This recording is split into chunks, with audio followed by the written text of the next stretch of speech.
Kalau isi kepala beres, maka tidak akan ada masalah terhadap jasmani, dunia nyata, jasadmu. Jadi kalau isi kepalamu beres, hidupmu akan beres. Kalau isi kepalamu beres, semua hal dalam hidupmu akan beres. Kuncinya ada di situ. Yang di luar diri tidak bisa mempengaruhimu. Kalau isi kepalamu sudah tertata rapi, beres.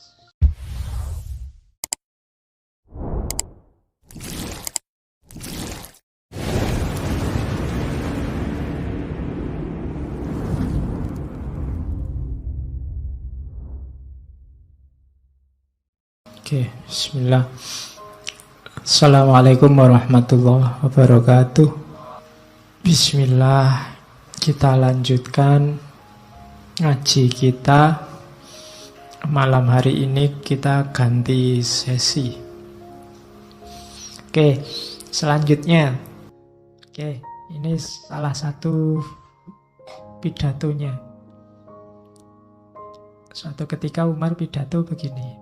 Para hadirin sekalian, sesungguhnya dunia ialah ajal yang terbatas, harapan yang terkurangi, dan pengantar ke negeri yang lain. Mudah-mudahan Allah menyayangi orang yang selalu memikirkan urusannya, menasehati dirinya, takut kepada Tuhannya, berusaha mengurangi dosanya, dan menerangi hatinya. Perhatikan hal-hal itu. Yang pertama, hiduplah secara serius. Jadi memikirkan urusannya. Yang kedua, nasihati dirimu. Kalau dalam agama namanya muhasabah. Yang ketiga, takutlah hanya kepada Tuhanmu. Yang keempat, kurangi dosamu. Bukan hapus dosamu, abot menghapus dosa, kurang ono. Yang biasanya suka bohong sehari 3 kali, ya kurangilah 2,5 kali misalnya. Ya, tidak terlalu, biasanya bohong teman, ini tidak terlalu bohong, dikurangi, dan terangilah hatimu. Para hadirin sekalian, aku yakin kalian semua tahu bahwa Adam, nenek moyang kalian, diusir dari surga hanya karena melakukan satu kesalahan. Tapi Tuhan kalian berjanji akan menerima taubat. Karena itu, hendaklah setiap kalian waspada terhadap kesalahannya dan berharap penuh kepada Tuhannya. Waspadalah, jangan menyepelekan salah yang kecil. Dosa yang menurutmu sepele. Misalnya, pakai baju temennya nggak izin misalnya. Temennya sampai marah-marah, itu kan sepele. Allah besok minta maaf, beres Pak. Hati-hati, dosa sekecil apapun itu bisa fatal akibatnya kalau Allah tidak berkenan. Adam itu dikeluarkan dari surga karena dosa cuma satu tok, yaitu makan. Iya kan? Dosanya Nabi Adam kan makan buah khuldi, yang buah itu dilarang oleh Allah. Itu dia dikeluarkan dari surga. Loh, kalau logika Adam ini diterapkan ke kalian tidak bisa mlebu swarga, dosamu banyak. Tapi ya tetaplah berharap sama Allah, karena Allah Maha penerima taubat. Itu nasihatnya Umar bin Abdul Aziz. Ada 3 hal yang menunjang kesempurnaan akhlak seseorang. Yaitu yang pertama apa? Dapat mengendalikan amarahnya sehingga tidak keluar dari kebenaran. Yang kedua, bisa menguasai rasa senangnya sehingga tidak terjebak dalam kebatilan. Yang ketiga, bersikap arif dan sabar jika sedang berkuasa. Ingat-ingat 3 ini. Orang biasanya terjebak di 3 ini. Saat marah, saat senang, dan saat berkuasa. Kok sedih enggak Pak? Enggak. Kalau sedih biasanya kamu malah ingat Allah, ingin tobat. Tapi kalau kamu sedang senang biasanya lupa. Hidupmu kalau lancar-lancar saja, rutin-rutin saja, kan kamu jarang ingat Allah. Biasa-biasa saja jarang ingat Allah, apalagi senang. Tapi kalau sumpek lebih ingat. Maka waspada kalau kamu pas senang. Atau pas marah, kalau ini sudah umum, kalau orang marah itu sedang di luar kontrol. Atau yang ketiga sedang punya kuasa. 3 hal ini memabukkan, kekuasaan, kemarahan, dan kesenangan. Hati-hati, kalau kita bisa mengendalikan 3 hal ini, maka kita menuju kesempurnaan akhlak. Katanya Umar bin Abdul Aziz. Oke, terus kalau ini nasihatnya, bagi yang ingin amar ma'ruf nahi mungkar, melakukan perbaikan dan kebaikan di tengah masyarakat, nasihatnya Umar, kalau kamu bisa menyembuhkan luka temanmu tanpa membakar kulitnya dengan besi panas, lebih baik kamu tidak melakukan cara yang menyakiti itu. Jadi menasehati teman, menunjukkan kebaikan dengan cara menyakiti, itu kan menyembuhkan luka dengan membakar kulit dengan besi panas. Kalau bisa kok jangan gitu. Iyalah, kalau seandainya temanmu salah, ya temanmu maksiat, ya. Tapi jangan gitu cara memperbaikinya. Karena tujuanmu mengobati luka, tapi hasilnya adalah luka baru yang lebih sakit. Amar ma'ruf iya, nahi mungkar iya. Tapi jangan dengan cara yang lebih menyakiti. Karena itu sama dengan mengobati luka dengan besi panas. Nah, itu petuah dari Umar bin Abdul Aziz. Tuntutlah ilmu karena ilmu adalah hiasan bagi orang kaya dan pertolongan bagi orang miskin. Tidak ada seorang pun yang tidak membutuhkan ilmu. Sedapat mungkin jadilah orang yang menguasai ilmu, atau yang mempelajarinya, atau yang mencintainya, atau paling sedikit tidak membencinya. Kalau mungkin jadi orang yang menguasai ilmu. Kalau tidak bisa, ya kayak kita ini paling tidak orang yang mempelajari ilmu. Kalau tidak bisa, belajar saja tidak sempat, tidak apa-apalah. Paling tidak kamu cinta sama ilmu. Kalau cinta saja tidak bisa, Pak, nggak bisa Pak saya cinta. Ya sudah, paling tidak jangan benci sama ilmu. Ini menunjukkan bahwa ilmu itu sangat penting. Kalau bisa dikuasai, dikuasai. Kalau belum bisa, dipelajari. Dipelajari kok masih tidak bisa, ya paling tidak kamu cintai. Dicintai kok susah Pak, ya tidak, paling tidak kamu tidak benci lah sama ilmu. Itu nasihatnya Umar. Oke. Ini satu ketika sebelum beliau meninggal ada yang tanya, wahai Amirul Mukminin, tidakkah engkau mau mewariskan sesuatu pada anak-anakmu? Sampean ini hidupnya kok sederhana sekali. Dan nanti tinggalannya apa pada anak-anak? Jawabannya Umar, apa yang ingin kuwariskan? Aku tidak punya apa-apa. Lu mengapa engkau tinggalkan anakmu dalam keadaan tidak punya apa-apa? Jawabannya Umar, jika anakku orang soleh, Allah yang akan mengurus orang-orang soleh. Tapi jika anakku orang yang tidak soleh, aku tidak mau meninggalkan hartaku di tangan orang yang mendurhakai Allah dan menggunakan hartaku untuk mendurhakai Allah. Tidak usah ditinggal. Berarti apa? Warisan yang paling berharga itu apa? Kesolehan. Jadikan anakmu jadi anak yang soleh. Kalau tidak, kamu tidak pantas mewarisi hartanya juga.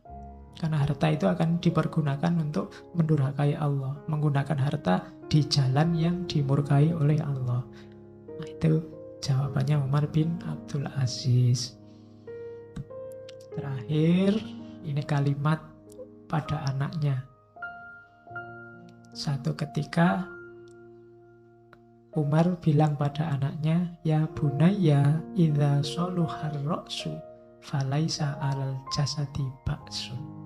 Wahai anakku, kalau isi kepala beres, maka tidak akan ada masalah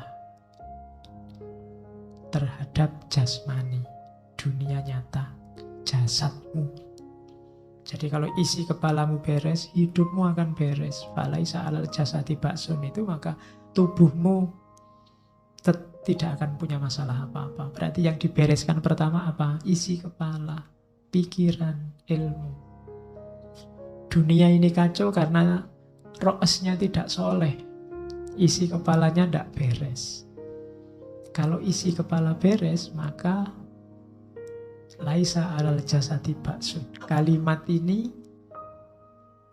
diucapkan oleh Umar sama anaknya karena satu ketika anaknya ini melihat ada segerombolan domba, di tengah-tengahnya ada serigala.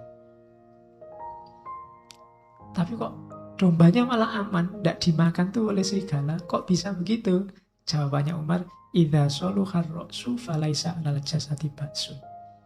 Kalau kepalanya beres berarti apa? Meskipun dia serigala, isi kepalanya bukan isi kepala untuk memangsa. Jadi domba-domba pun aman. Meskipun dia punya kemampuan, serigala itu punya kemampuan untuk makan semua domba itu. Serigala itu tidak makan. Kenapa? Mungkin serigala itu isi kepalanya beda. Ya, kalau isi kepalanya biasa itu kan kiasan untuk menjelaskan ini. Bahwa kalau isi kepalanya lurus, ya mungkin habis domba itu. Tapi soluhar ro'su, isi kepalanya soleh. Makanya dombanya aman. Kalian juga begitu. Kalau isi kepalamu beres, semua hal dalam hidupmu akan beres. Kuncinya ada di situ. Yang di luar diri tidak bisa mempengaruhimu. Kalau isi kepalamu sudah tertata rapi, beres. Oke, kita masuk sekarang ke yang sangat terkenal, adalah kebijakan ekonominya.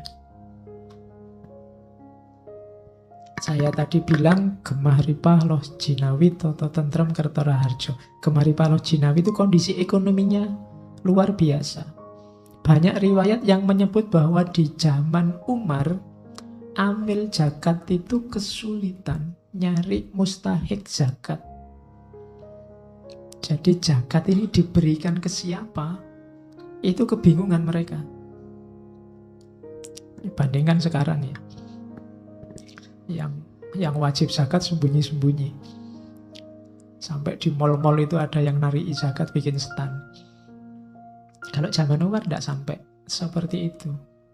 Kesadaran masyarakatnya tinggi untuk berbagi sehingga kesejahteraan sosial naik. Ada beberapa kebijakan ekonomi yang populer dari Umar. Yang pertama misalnya gaji buruh dinaikkan setara gaji pejabat istana. Jangan dibayangkan terus jadi besar, kebalik. Karena sebelumnya gaji pejabat istananya yang diturunkan.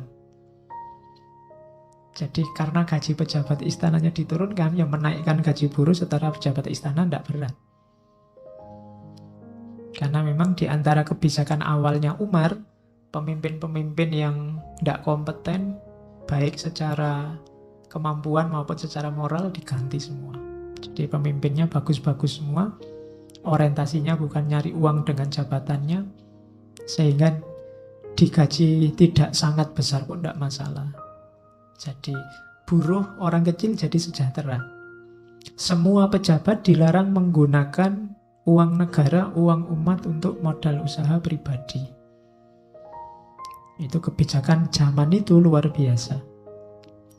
Yang ketiga, ini mungkin kalau sekarang diterapkan bisa rame. Negara menanggung utang seseorang jika orang tersebut benar-benar terbukti tidak mampu membayar utang, selama hutangnya bukan untuk maksiat. Nah, ini kamu bolak-balik utang mesti kalau gitu. Belum punya rumah Pak, utang. Belum punya mobil Pak, utang. Mungkin kamu gitu dulu. Jadi ketika situasi ini bisa jalan, kalau dicermati ya sebenarnya kesuksesannya Umar bukan membuat dirinya sangat baik, tapi juga membuat masyarakat juga jadi masyarakat yang baik. Pemerintah percaya dengan rakyatnya, rakyat percaya dengan pemerintahnya, karena semuanya bisa dipercaya. Terus silahkan orang berusaha bebas, negara tidak banyak majeki, tidak mencampuri harga-harga. Tanah khoroj ini tanah rampasan perang, tidak boleh dijual, didaya gunakan saja untuk kepentingan umat Islam. Pajak petani diringankan. Terus pemerintah melakukan penghematan besar-besaran. Bahkan ada ilustrasi untuk nulis surat saja, katanya Umar, jika suratku ini tiba di tanganmu, maka pertajam pena dan perkecil tulisan.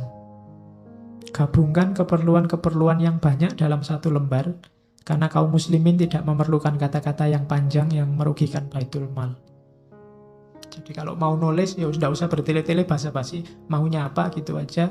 pastikan penanya tajam, jadi nulis nggak usah ngulang-ngulang, ganti-ganti kertas, terus ringkes keperluannya apa adanya. Itu gambaran bahwa penghematan, jangan boros. Kalau bisa hemat, mengapa harus boros? Kalau baju sedikit aja cukup, kenapa harus baju yang banyak? Kemudian juga orang-orang miskin dan terlantar, balita, yatim piatu, yang orang tuanya gugur di medan perang, dikasih tunjangan bulanan oleh negara. Nah, ini kebijakan ekonominya Umar bin Abdul Aziz. Termasuk ini yang populer, menghapus pajak untuk mu'alaf. Jadi kalau ada mu'alaf, meskipun dia kaya raya, kebijakannya Umar, pajaknya dihapuskan. Ya ini kan dalam rangka dakwah, biar banyak orang yang tertarik sama Islam. Tidak apa-apa meskipun dia kaya, tidak harus bayar pajak selama dia mu'alaf. Banyak gubernur yang keberatan, karena di wilayah yang dia kuasai, itu banyak orang-orang semula non-muslim, dia dapat pajak besar. Sekarang mereka pindah masuk Islam, pajaknya menyusut banyak. Terus ngirim surat pada khalifah, misalnya itu Abdul Hamid bin Abdurrahman ngirim surat, mbok yo pajak untuk mu'alaf itu tidak usah dihapus. Jawabannya Umar bin Abdul Aziz, lupakan saja usulmu yang ingin tetap menarik pajak dari mereka. Ketahuilah sesungguhnya Allah mengutus Muhammad adalah untuk mengajak manusia beralih ke Islam, bukan untuk ditariki pajak. Ya.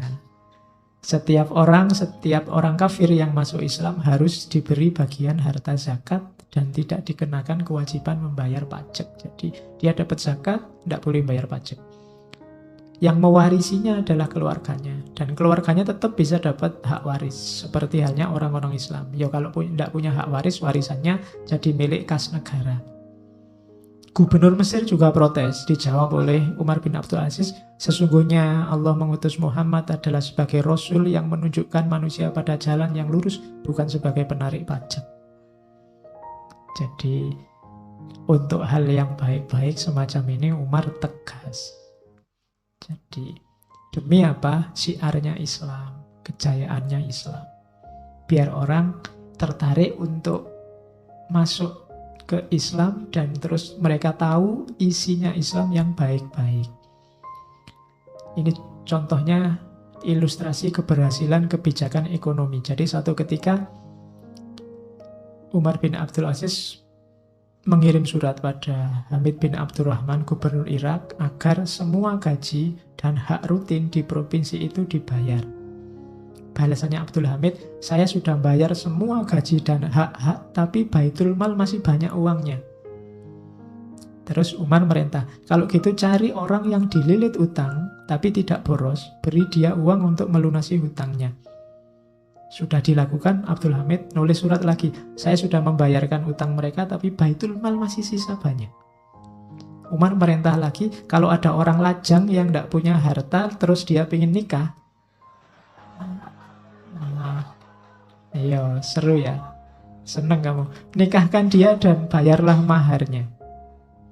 Abdul Hamid, kamu yang jomblo-jomblo santai kalau hidup zaman itu. Abdul Hamid terus balas menyurati Umar, saya sudah menikahkan semua jomblo yang ingin nikah,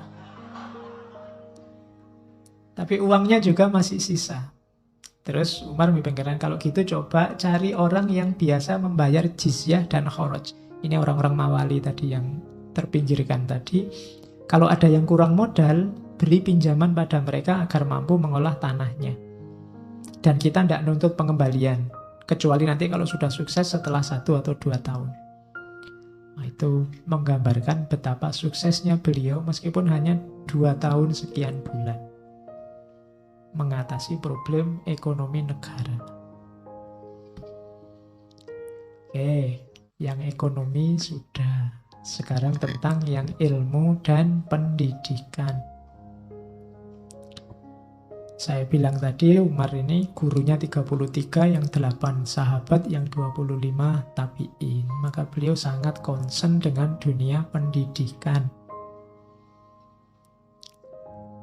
Yang pertama-tama digarap oleh Umar adalah pendidiknya, guru-gurunya. dosen-dosennya. Yang digarap apa? Keluhuran budinya. Waktu dia ngangkat seorang guru untuk anak-anaknya, alasannya apa? Kok guru ini yang dipilih? Katanya, Sahal, aku memilihmu mengajar anak-anakku karena aku sudah tahu siapa kamu dengan sebenar-benarnya. Jadi usahakan belajar ke siapa, gurunya siapa, kamu harus tahu dulu. Yang diketahui apa? Keluhuran budinya, moralnya. Itu penting. Jadi gurunya harus dijamin bermoral. Ya kalau sudah guru, kalau profesinya, profesionalitasnya kan pasti. Di bidangnya dia pinter. Tapi kalau moralnya rusak, bisa merusak anak didiknya. Maka garap dulu pendidiknya. Nyari guru yang bermoral. Guru apapun. Tidak cuma guru agama. Nasihatnya pada para pendidik, Umar pernah bilang, wahai para pendidik, jauhi kata-kata kasar. Jadi kalau ngomong jangan kasar, jangan bercanda tanpa batas karena membutakan hati. Bercanda boleh tapi harus tahu batas. Ya sekali-sekali. Guyonnya dikit-dikit, jangan banyak-banyak. Kalau terlalu banyak, nanti jadi stand up komedi. Tidak jadi belajar. Jadi jangan terlalu banyak bercanda, jangan terlalu sibuk dengan hiburan-hiburan yang bisa mengganggu konsentrasi. Hiburan boleh, tapi jangan terlalu fokus ke situ. Susahnya hari ini hiburanmu ada di tanganmu. HP. Itu jangan terlalu sibuk dengan HP. Kalau bahasanya diubah begitu, karena bisa mengganggu konsentrasi. Boleh punya HP, boleh lihat HP, neng yo. Jangan sampai segitunya lah jatuh cinta sama HP. Berdoa dulu sebelum belajar, mulai pelajaran dengan Fatihah. Jangan lupa fisik. Belajar, cuma jangan baca buku 24 jam. Fisikmu juga harus kuat. Jangan lupa istirahat. Tidur siang enggak apa-apa. Kalau kalian kan memang tidur siang selalu karena malamnya melek. Ya maksudnya yang imbang. Ya belajar, ya istirahat. Kemudian nasihatnya lagi, ikatlah ilmu dengan tulisan atau catatan. Enggak usah malu nyatet. Pak kan lebih keren dihafalkan. Enggak. Lebih terjamin kalau ditulis. Makanya saya pakai ini, lebih terjamin daripada ngewarang dihafalkan nek keliru malah bahaya. Jadi mending ditulis saja, nanti lebih terkontrol yang disampaikan. Jadi ikatlah ilmu dengan tulisan. Ya kalau levelmu level Imam Syafi'i itu ndak apa-apa dihafalkan. Ya, kamu kan levelnya masih level yang sekarang hafal sebentar lagi hilang. Jadi ya ditulis ndak apa-apa, dicatat kalau ada yang penting. Nah, yang paling terkenal lagi zaman Umar kan, yang mahasiswa tafsir, mahasiswa hadis pasti ingat bahwa di era inilah dimulai usaha kodifikasi hadis. Jadi mulai hadis dibukukan. Itu perintah suratnya pada Abu Bakar bin Hazm yang terkenal sekali. Himpunlah hadis-hadis Rasulullah, lalu tulislah, katanya Umar. Soalnya aku khawatir dengan melemahnya semangat kegiatan keilmuan dan hilangnya para ulama. Ditulis sajalah hadis-hadis itu karena kelihatannya generasi muda sudah mulai lemah semangat keilmuannya, sementara yang tua para ulama sudah banyak yang meninggal. Nah, jadi karena aku khawatir dengan situasi ini, tulislah hadis, cuma yo hati-hati, tulislah yang hadisnya Rasul saja. Sebarkan ilmu, adakan majelis-majelis taklim sebagai sarana bagi siapapun yang ingin belajar. Karena sesungguhnya ilmu itu selalu ada gunanya. Ini suratnya pada Abu Bakar bin Hazm. Jadi cari pemimpin yang perhatian pada ilmu dan dunia pendidikan. Selain fokus juga ke dunia ekonomi. Pembangunan. Logikanya Umar bin Abdul Aziz, kalau dia ingin bangun, logikanya dua. Bangun itu untuk kesejahteraan, bukan untuk kebanggaan. Jadi kan banyak sekarang bangun yang untuk dipamerkan, manfaatnya tidak tahu. Untuk kebanggaan itu kan hanya untuk dilihat, dipamerkan, dibangga-banggakan. Nah, kalau logikanya Umar, bangun itu untuk kesejahteraan. Misalnya zaman Umar ada kedai sosial. Kedai sosial itu kayak rumah singgah yang didirikan di mana-mana, siapa butuh nggak harus cari hotel, bisa nginep di situ gratis. Tugasnya misalnya itu, Umar memerintahkan Sulaiman bin Abu Sari untuk ngopeni kedai sosial. Katanya Umar, kalau ada warga muslim yang mampir, jamulah ia selama sehari semalam. Beri makan pula binatang kendaraannya. Yo, kalau zaman dulu kendaraannya kan binatang, kalau sekarang mungkin kasih bensin motornya, mobilnya. Jika dia miskin, jamu selama 2 hari 2 malam tidak apa-apa. Kalau dia kehabisan bekal, antarkan dia ke kampung halamannya dengan cuma-cuma. Jadi zaman itu ada kedai-kedai sosial, jadi kalau kalian mau touring, ya tidak usah nyari hotel. Di sana banyak kedai, kamu bisa nginep di situ dan dijamu, ya tidak lama-lama. Semalam tidak apa-apa. Terus kamu kan paginya melanjutkan perjalanan. Atau kalau miskin 2 hari tidak apa-apa. Kalau tidak punya apa-apa, ya diantarkan aja pulang ke kampung halamannya. Nah, itu gratis, tidak apa-apa. Nah, itu zaman Umar. Jadi bikin apa-apa itu pertimbangannya kesejahteraan rakyatnya. Zaman saya kecil dulu di desa-desa itu ada namanya banjar. Banjar itu bisa orang nginep di situ. Saya tidak tahu sekarang apa masih ada ya di desa-desa, banjar desa itu. Jadi tidak harus kamu nyari hotel, tidak harus, meskipun backpacker tidak apa-apa, nginep di banjar desa. Dan di kampung saya dulu masih banyak orang yang di depan rumahnya ada semacam ya ember dari tanah liat, tempayan, isinya air. Jadi siapapun lewat bisa ngambil air minum di situ. Sekarang tidak ada tradisi semacam itu. Kamu boleh mulai. Ya kalau uangmu banyak, aqua. Taruh depan kos-kosanmu, siapa lewat silahkan minum. Kalau enggak ya kamu masak air sendiri. Loh, itu kelihatannya simpel, tapi itu sedekah. Jadi berbagi dengan orang lain. Orang cuma air putih aja kok, enggak apa-apa. Ini tradisi-tradisi yang menghilang hari ini. Oke. Ini kalau menghadapi konflik. Misalnya Umar kalau ada konflik, misalnya ada konflik ini, ada orang yang ganti bacaan sholawat. Bacaan sholawatnya diganti pujian-pujian, doa-doa pada pemimpin mereka. Nah, ini ada kasus itu. Dilaporkan pada Umar. Umar akhirnya bikin kebijakan begini. Telah terjadi penyimpangan. Kebetulan ini yang melakukan penyimpangan ini kelompok-kelompok seniman. Oleh para seniman, mereka melecehkan Rasulullah dan keluarganya serta kaum mukminin. Maka setibanya suratku ini, tolong cegahlah tindakan mereka, dan supaya mereka tetap membaca sholawat kepada beliau Rasulullah dan keluarganya. Selain itu mereka boleh berdoa apa saja. Yo, tetap bacalah sholawat. Muji pemimpin, mendoakan pemimpin tidak apa-apa. Cuma ya sholawatnya dihidupkan lagi. Nah, itu kebijakannya Umar. Tidak kok ujuk-ujuk dipersekusi, dieksekusi. Tidak. Diingatkan mereka, tidak boleh kamu kayak gitu, itu sesat. Mau mendoakan nenek moyang pemimpin, monggo, tapi tidak usah ngubah-ngubah sholawat. Tetap bacalah sholawat. Nah, itu namanya kebijakan. Satu ketika ada yang mencaci maki Umar. Gubernur Irak ngirim surat. Ada seseorang yang mencaci maki Anda. Aku menangkapnya dan bermaksud tak hukum, tak bunuh. Khalifah Umar segera balas, lepaskan dan maafkan lagi ya. Kalau sampai kamu berani membunuhnya, aku akan menghukum mati kamu. Ya, jadi dia enggak. Kalau yang dicela pribadi, enggak usahlah pakai dihukum.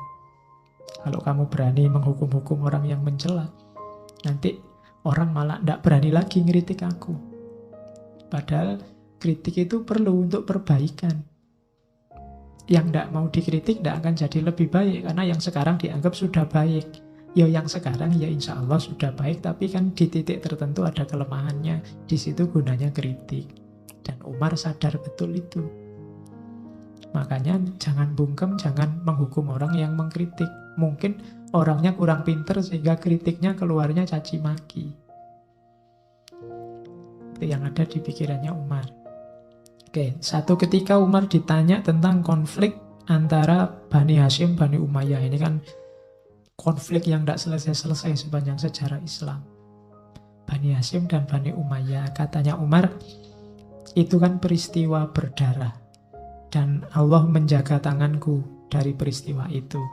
Tetapi apakah aku tidak boleh membersihkannya dengan lidahku? Sahabat-sahabat Rasulullah mengumpamakannya sebagai penyakit mata, yang dalam mengobatinya tidak usah menyentuhnya. Jadi ini Umar, ya, itu konflik simbah-simbah, bapak-bapak kita dulu yang berdarah-darah. Alhamdulillah, aku tidak terlibat. Tapi sekarang aku yang megang kekuasaannya umat Islam. Maka aku tidak akan ikut-ikut konflik itu. Dengan kekuasaanku, mungkin aku bisa meredakan konflik ini. Terus Umar pinjam istilahnya para sahabat. Kalau ini penyakit, namanya penyakit mata. Penyakit mata itu mengobatinya harus berjarak. Tidak boleh langsung menyentuh matanya. Jadi bukan tidak kayak penyakit capek. Misalnya capek kan kamu harus malah nempel sama capeknya dipijat. Kalau berjarak malah tidak. Pijet berjarak kan nggak jadi pijet. Tapi kalau sakit mata tidak boleh nempel. Jadi, nah, konfliknya antar umat Islam ini kayak penyakit mata. Iya, harus diselesaikan oleh yang berkepentingan, tapi kalau bisa ambil jarak. Jangan melibatkan diri. Begitu melibatkan diri di dalam, biasanya terputar di situ. Nah, itu makanya sahabat-sahabat Rasulullah mengumpamakannya seperti penyakit mata. Yang monumental dari Umar bin Abdul Aziz lagi, di zaman Umar dihentikan caci maki pada sahabat Ali bin Abi Thalib. Sebelum eranya Umar, setiap kali khutbah Jumat itu selalu diakhiri dengan maki-maki Ali. Ya biasa itu dalam rangka rivalitas Bani Umayyah, Bani Abbasiyah. Disitulah nanti oleh Umar sudahlah dihentikan budaya caci maki itu. Umar merasa bahwa tidak mungkin saya mencaci maki orang yang dijamin masuk surga, pemimpin yang dicintai Allah, dicintai Rasulnya. Jadi tradisi ini harus dihentikan. Itu yang mungkin membuat Umar tidak populer di kalangan keluarganya sendiri, Bani Umayyah. Dan itu nanti jadi awal setiap kali khutbah Jumat kan yang dibaca diganti dengan surat An-Nahl ayat 90 itu. Setiap khotib kan pasti baca itu, innallaha ya'muru bil adli wal ihsan wa ita'i dzil qurba wa yanha 'anil fahsya'i wal munkari wal baghi ya'idzukum la'allakum tadzakkarun. Karena pasti baca itu khotib. Ini sebenarnya ijtihadnya Umar untuk ganti, karena sebelumnya setiap kali khutbah selesai isinya maki-maki. Nah, jadi dimanapun ada khutbah kok isinya maki-maki, kalau bisa digantilah. Itu dalilnya mana? Manut Umar bin Abdul Aziz. Jangan ada khutbah yang isinya maki-maki. Oke. Nah, saya membawa beberapa surat karena ada beberapa kitab yang isinya surat-suratnya Umar. Saya ambil beberapa yang unik-unik, mungkin bermanfaat. Jadi satu ketika Umar ini dikomplain sama anak buahnya. Ada seorang hakim yang protes, kita ini kerjanya berat, tiap hari harus lembur, gajinya nggak seberapa, saya pingin mundur sajalah. Terus dikirimi surat oleh Umar, kawan, bayangkanlah olehmu para penghuni neraka yang harus terus begadang karena kesakitan menahan siksa untuk selamanya. Aku yakin hal itu akan menggugah kesadaranmu dan kembali berbakti pada Allah. Jangan sampai ketakutanmu menyimpang dari jalan yang benar dan justru membuatmu kehilangan harapan dan bernasib buruk di sisinya. Kalau kamu mengeluh, kamu capek, tidak sempat tidur, dan ini jadi alasan kamu tidak serius, sehingga kamu menyimpang dari jalannya, berarti kamu besok masuk neraka. Ingatlah, di neraka kamu begadang terus. Nggak mungkin kamu di neraka sempat tidur. Jadi makanya sudahlah kerja sesuai tanggung jawab kewajibanmu secara serius. Karena tugasmu itu. Wah itu, ini ngirimi surat pada pejabat-pejabat yang malas, yang tidak tanggung jawab. Ada lagi surat dari Gubernur Abu Bakar bin Hazm. Ini sebenarnya permohonannya masuk akal. Cuma Umar tadi kan hati-hati dan mengutamakan kesejahteraan rakyat. Jadi beliau ini minta lampu di jalan yang menuju masjid. Jalan ini kan gelap. Kalau untuk sholat isya sama sholat subuh, sebenarnya yang dikirimi khalifah sebelumnya, Khalifah Sulaiman. Cuma ini diteruskan khalifahnya oleh Umar, ya otomatis yang harus jawab suratnya Umar. Terus dijawab oleh Umar, aku sudah membaca suratmu Ibnu Hazm, karena Khalifah Sulaiman sudah tidak ada, maka sebagai penggantinya, aku yang harus menanggapinya. Aku sudah paham permintaanmu. Tapi sejak dulu aku melihatmu biasa keluar rumah menuju masjid pada malam yang gelap gulita tanpa penerangan sama sekali. Dan aku pikir waktu itu keadaanmu sama seperti sekarang. Jadi sebaiknya lupakan saja keinginanmu itu. Sekian dan mudah-mudahan kamu selalu selamat sejahtera. Jadi ya bahasa kasarnya, kebutuhan negara banyak. Kalau sekedar jalan menuju masjidmu, sejak dulu aku lihat kamu ke masjid di gelap-gelapan juga tidak apa-apa toh. Jadi daripada uangnya aku boroskan untuk ini, ada yang lebih penting. Jadi lupakan saja permintaanmu itu, semoga kamu selamat. Nah itu jawabannya Umar. Ini namanya prioritas. Bukan berarti jalan itu tidak penting, tapi banyak hal lain lebih penting. Selama ini toh kamu juga lewat jalan itu, jamaah juga tetap ramai dan gak masalah. Itu jawabannya Umar. Terus ada lagi surat pada Adi bin Arthod. Ini seorang gubernur yang suatu ketika dia menangkap tawanan yang mau makar. Dia minta izin, tawanan ini saya siksanya ya, biar dia ngaku. Umar balas cepat-cepat, suratmu sudah aku baca dan aku sudah paham maksudmu. Tapi aku benar-benar heran, mengapa kamu minta izin padaku untuk menyiksa makhluk Allah? Kamu pikir aku ini benteng yang bisa melindungimu dari siksanya? Jika memang ada bukti, maka tindaklah ia berdasarkan bukti yang ada. Atau jika ia mengaku, tindaklah berdasarkan pengakuannya. Tapi jika ia menyangkal dan berani bersumpah pada Allah, maka lepaskanlah ia. Sungguh bagiku lebih senang ia bertemu Allah dengan membawa kejahatannya daripada aku bertemu Allah dengan berlumuran darahnya. Jadi ngapain dadak disiksa-siksa segala? Kalau tidak mau ngaku ya sudah. Gitu loh. Mending salah melepaskan daripada salah menghukum. Karena resikonya panjang. Kalau salah menghukum, pertanggungjawabannya ke atas. Kalau ada bukti, hukum sesuai bukti itu. Kalau ada pengakuan, sesuai pengakuan. Kalau tidak ngaku, bersumpah demi Allah, tidak, ya sudah dilepaskan. Nah itu kebijakannya Umar. Terus ada lagi, pokoknya malam ini saya kasih banyak gambaran pemimpin ideal versi dunia Islam. Satu ketika anaknya pinjam duit untuk kawin pada ayahnya. Malah dimarahi sama Umar. Demi Allah, aku sudah membaca permintaanmu yang amat bodoh itu. Asal kamu tahu, masih banyak anak cucu sahabat muhajirin yang belum beristri karena ketidakmampuannya. Masih banyak jomblo-jomblo yang penasaran, tersingkirkan. Kalau mau kawin, kamu jual saja tanah keluarga, lalu uangnya kamu gunakan untuk memenuhi keperluanmu itu. Pantang bagiku mengambil harta Allah untuk kepentingan pribadi atau keluarga. Jadi anaknya sendiri mau kawin, pinjem uang negara tidak boleh, apalagi orang lain, apalagi dirinya sendiri. Mending uangnya dipakai untuk membantu menikahkan putra-putra muhajirin, putra-putra ansor yang miskin, yang sulit menikah karena nggak punya biaya. Nah itu Umar. Oke, itu contoh surat. Baru sekarang kita lihat ada beberapa pemikiran-pemikirannya yang mungkin penting. Kurang 10 menit.